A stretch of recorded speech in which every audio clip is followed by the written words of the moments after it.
Le salon de notre appartement à Versailles respirait l'ordre et la réussite.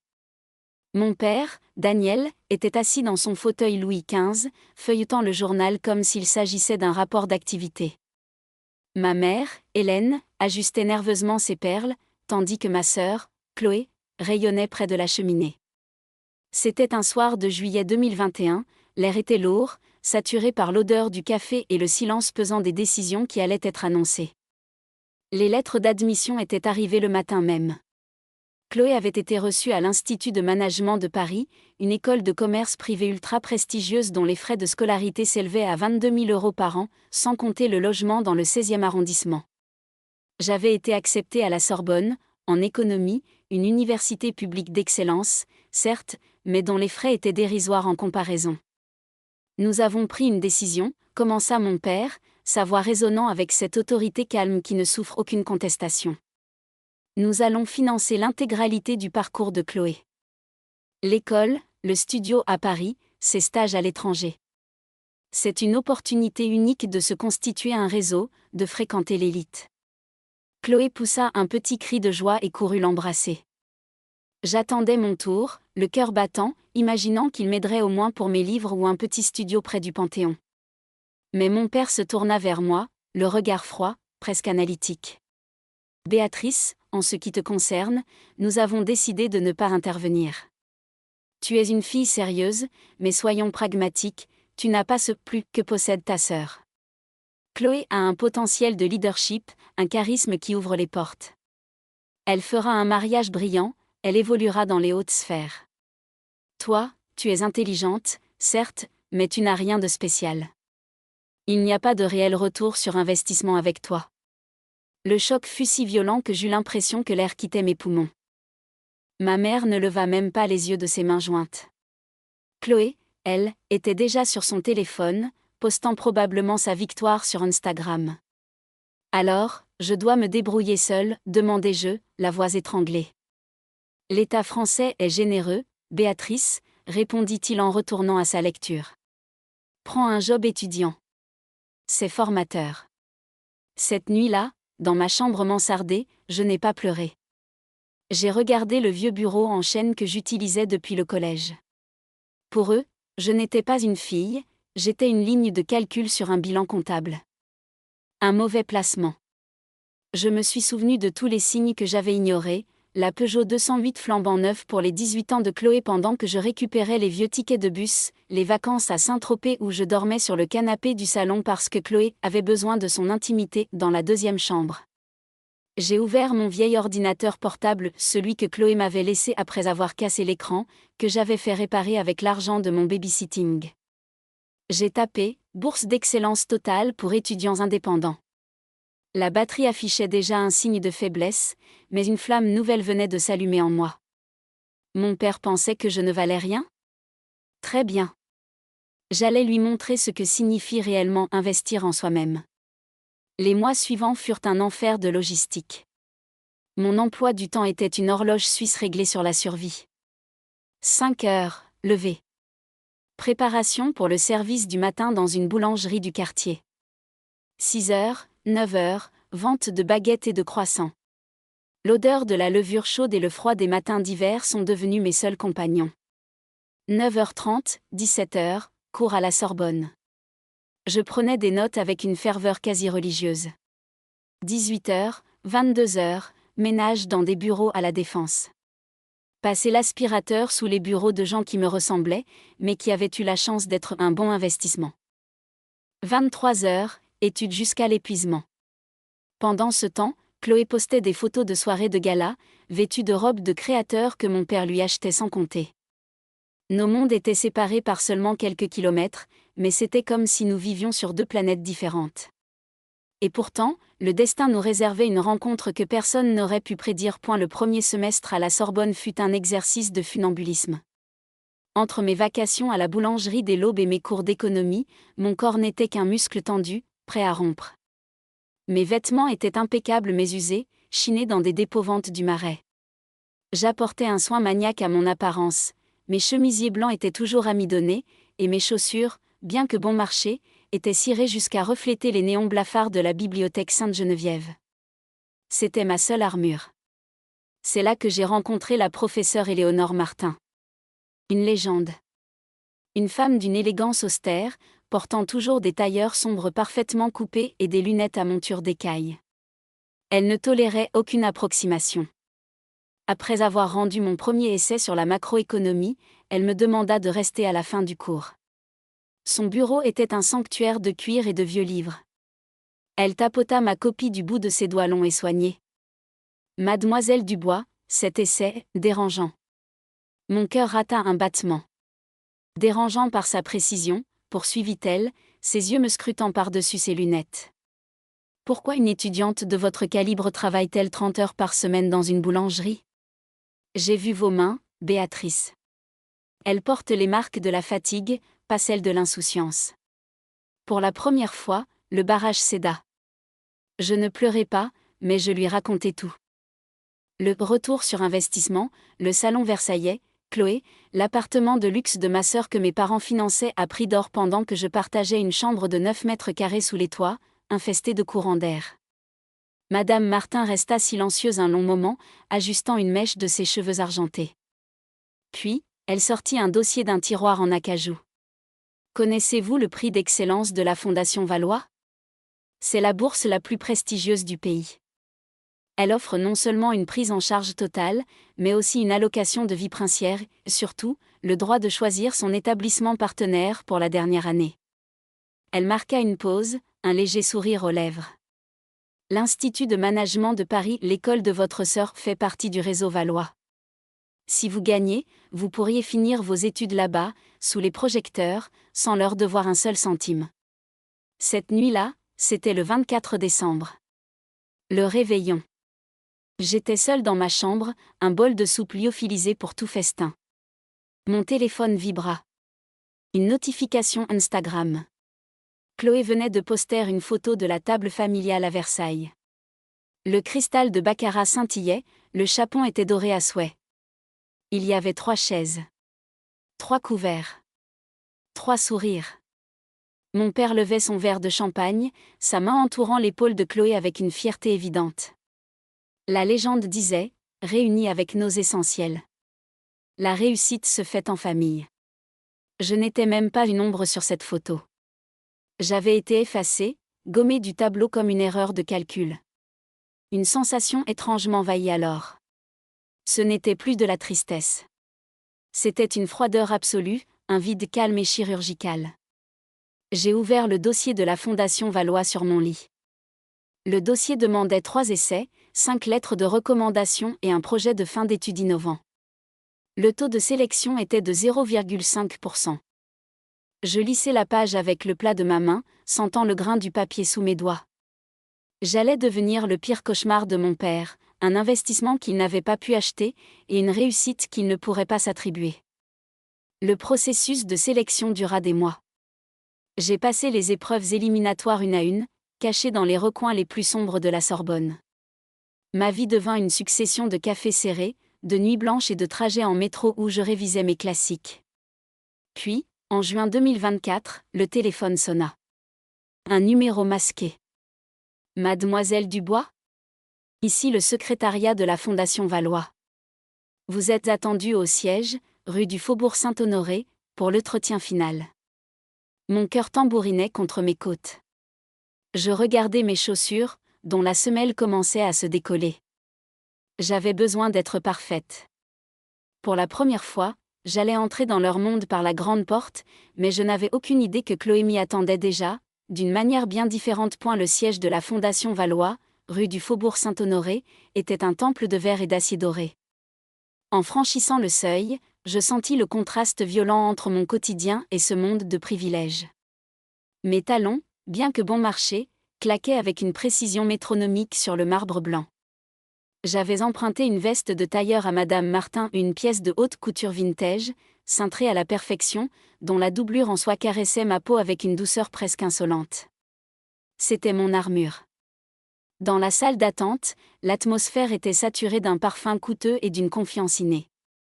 Les autres candidats portaient des montres héritées et des costumes sur mesure. Je me lissais les gants, un détail de style que j'avais ajouté pour masquer mes mains marquées par le travail à la boulangerie. Je ne voulais pas de leur pitié, je voulais leur place. L'entretien fut un duel. 7 membres du jury, des visages de marbre, m'ont bombardé de questions sur la théorie des jeux et la régulation des marchés. Je ne flanchais pas. À chaque réponse, je sentais le regard de Madame Martin, assise au fond de la salle, m'encourager en silence. Quand je sortis, j'étais épuisée, mais je savais. 2 semaines plus tard, le courriel tomba, félicitations, boursière Valois 2024. Le privilège de la bourse était immense, je pouvais effectuer ma dernière année à l'Institut de Management de Paris, IMP, l'école de Chloé. Et le clou du spectacle ? En tant que major du concours national, c'était moi qui prononcerais le discours de clôture lors de la remise des diplômes.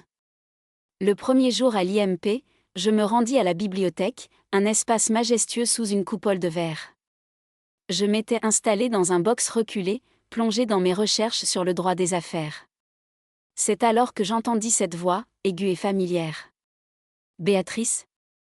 Je levai les yeux.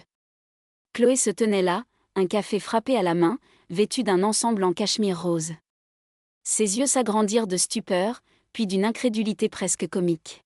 « Qu'est-ce que tu fais ici ?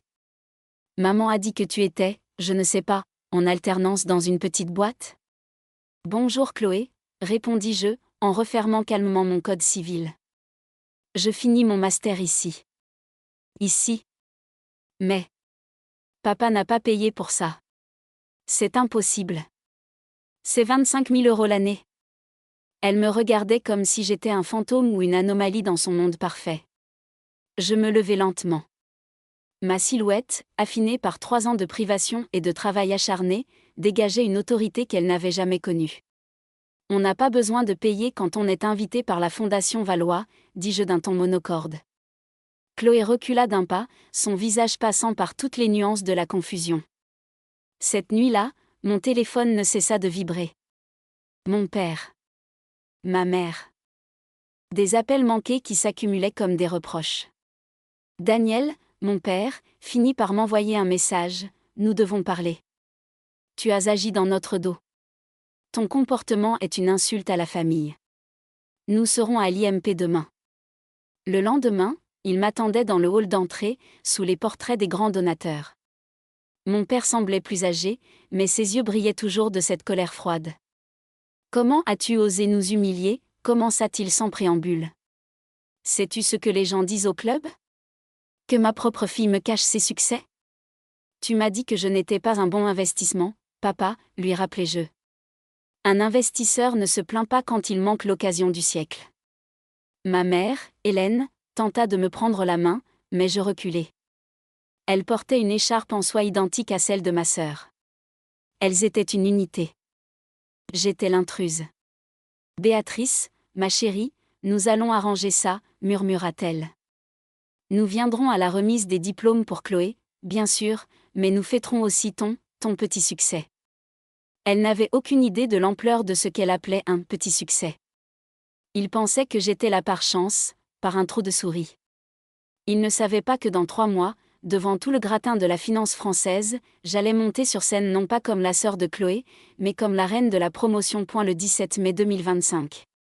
Paris s'éveillait sous un ciel d'un bleu d'une pureté presque insolente. Devant le palais des Congrès, l'agitation était à son comble. Les familles de l'élite française se pressaient, les hommes en costumes sombres et les femmes arborant des chapeaux de créateurs et des sacs en cuir précieux. Dans les coulisses, l'air était saturé de l'odeur de la laque et du parfum coûteux. J'enfilai ma toge de diplômé. Le tissu, un velours lourd et profond, glissait sur mes épaules avec une sensualité glacée.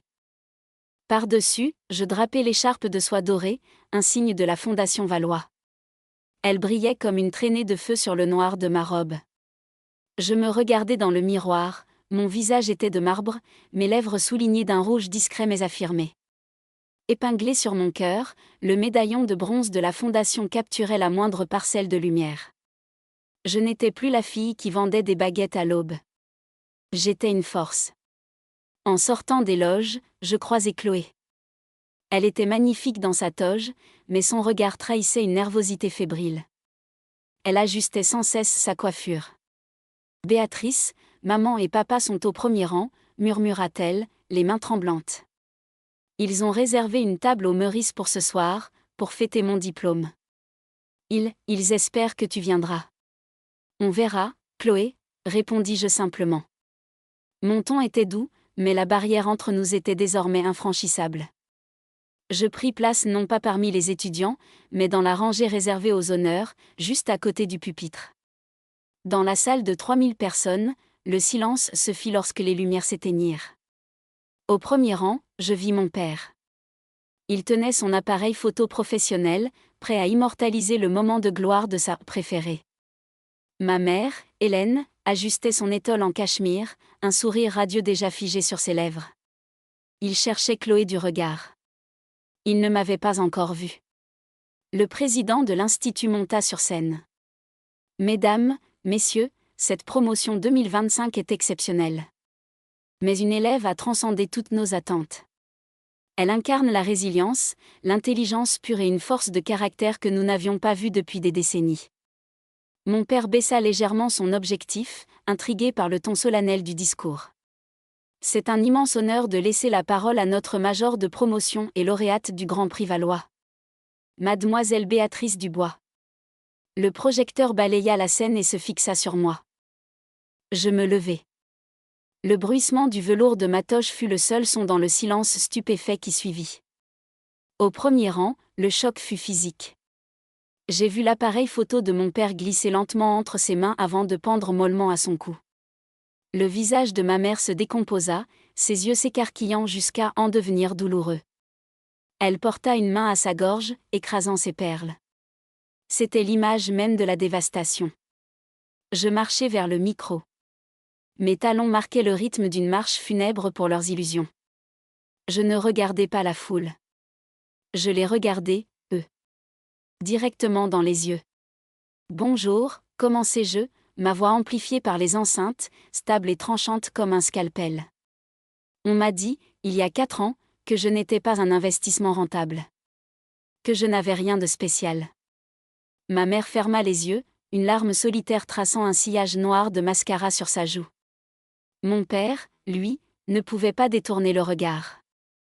Il était pétrifié, confronté à la réalité qu'il avait tenté d'étouffer, sa fille ordinaire dominait désormais son monde. On m'a appris que la valeur d'une personne ne se mesure pas au chèque que ses parents signent, mais au sang, à la sueur et aux larmes qu'elle est prête à verser pour sa propre liberté. Le public retint son souffle. L'atmosphère était électrique, presque irrespirable. J'ai vu Chloé, dans la foule des diplômés, baisser la tête, accablée par le poids de cette vérité. Je n'étais pas là pour me venger. J'étais là pour exister. Et à cet instant, pour mes parents, mon existence était plus douloureuse que n'importe quelle insulte. L'ovation qui suivit mon discours fut un tonnerre. 3000 personnes debout, un océan de mains qui s'entrechoquaient pour saluer la petite étudiante de la Sorbonne devenue le nouveau visage de l'excellence. En descendant les marches, je sentis le poids de la toge de velours, non plus comme un fardeau, mais comme une armure royale. La réception se tenait dans le grand hall, sous des lustres de cristal dont la lumière se reflétait dans les coupes de champagne. C'est là que l'effet domino commença. Les amis de mes parents, le gratin de Versailles, se précipitèrent vers eux. Madame de Saint-Hubert, la figure de proue de leur cercle social, saisit les mains de ma mère. Diane. Mais c'est incroyable. Pourquoi nous avoir caché que Béatrice était la major de la Fondation Valois? Quelle humilité! Vous devez être les parents les plus fiers de France. Ma mère esquissa un sourire qui ressemblait à une grimace de douleur. Mon père, Daniel, restait muet, son verre de champagne tremblant légèrement. Ils étaient pris au piège de leur propre mensonge social. Avouer qu'ils n'étaient pour rien dans ce succès aurait été leur mort sociale. Prétendre qu'ils m'avaient soutenu était une torture morale. Ils finirent par m'isoler près d'un balcon. Béatrice. Commença mon père, sa voix n'étant plus qu'un murmure brisé. Pourquoi ne pas nous avoir prévenus? Nous aurions dû être là, avec toi, depuis le début. Vous étiez là, papa, répondis-je en fixant les bulles dans mon verre. Vous étiez là quand vous avez signé pour Chloé. Vous étiez là quand vous m'avez dit que je ne valais pas l'investissement. Vous avez simplement été absent des moments où il fallait croire en moi sans preuve de rentabilité. Ma mère éclata en sanglots silencieux, tamponnant ses yeux avec un mouchoir en dentelle. On veut réparer ça, chérie. Viens au dîner ce soir. On a réservé au Meurice. On va tout recommencer. Non, maman. On ne recommence pas une vie sur un dîner de luxe. J'ai un vol pour New York dans 3 jours. J'ai accepté un poste de consultante senior. Mon propre appartement m'attend à Manhattan. Le visage de mon père s'affaissa. Il réalisait enfin que la fille qu'il avait jugée ordinaire s'était bâti un empire dont il ne serait jamais l'architecte. Tu nous coupes les ponts, demanda-t-il, les yeux humides. Je fixe des frontières, rectifiai-je doucement. Si vous voulez me voir, vous devrez apprendre à me connaître comme une femme que vous ne possédez pas. Appelez-moi quand vous aimerez la personne, et non le titre. 6 mois plus tard. Manhattan brillait de 1000 feux sous ma fenêtre de bureau au 45e étage. Mon téléphone afficha un appel de Chloé. Nous nous parlions une fois par mois. Elle essayait de se reconstruire, loin de la pression de perfection que nos parents lui avaient imposée. Elle était la victime dorée d'un système que j'avais dû fuir pour survivre. Papa a encore pleuré hier en regardant ton interview sur BFM Business, me confia-t-elle. Il dit que c'est sa plus grande erreur. Dis-lui que je l'entends, Chloé. Mais dis-lui aussi que je n'ai plus besoin de son approbation pour dormir la nuit. Avant de raccrocher, je signai un document important, la création de la Bourse du Bois Martin. Chaque année, j'allais financer intégralement les études de 3 jeunes femmes jugées peu prometteuses par leur famille. Je me levai et ajustai ma veste de soie. En regardant mon reflet dans la vitre, je ne voyais plus la petite boulangère fatiguée, ni l'ombre de ma sœur. Je voyais Béatrice Dubois. Un investissement qui, contre toute attente, était devenu inestimable. Certains appellent cela une vengeance. Moi, j'appelle ça la liberté.